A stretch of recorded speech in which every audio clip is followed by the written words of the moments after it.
kalpa nung zui tur hia san na mo ka ti chi mi te ngai a be don na lo thengin o kata nan hung zui hi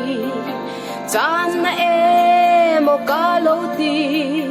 ma se lok na lo ni si tra na reng on to lo lung ai mang an vai na po ama ne kan in po chua lam chung ka to apian hi lom na tu hi ra lo ni si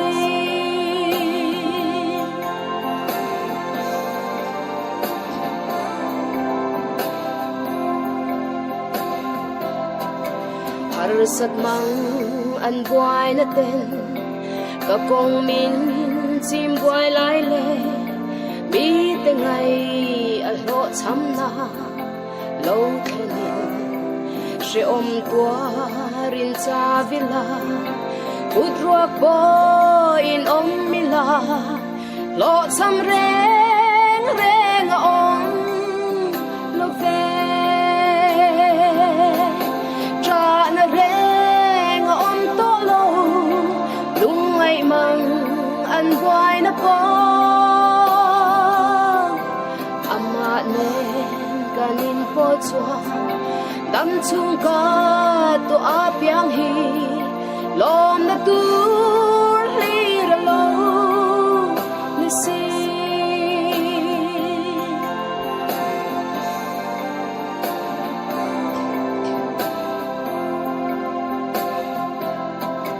Calvary tlang chunga chuang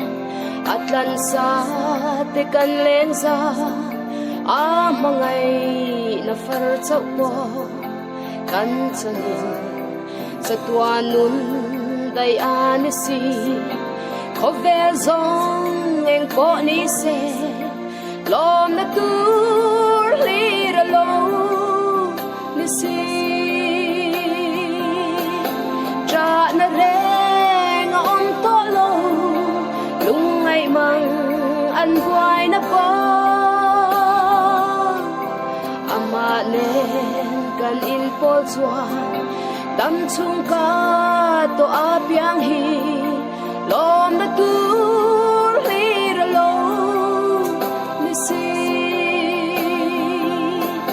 tra na reng om to lo lung ai mang an buai na po ama nen kan in po chua tam chung ka to apiang hi lom na tur li ra lo ni si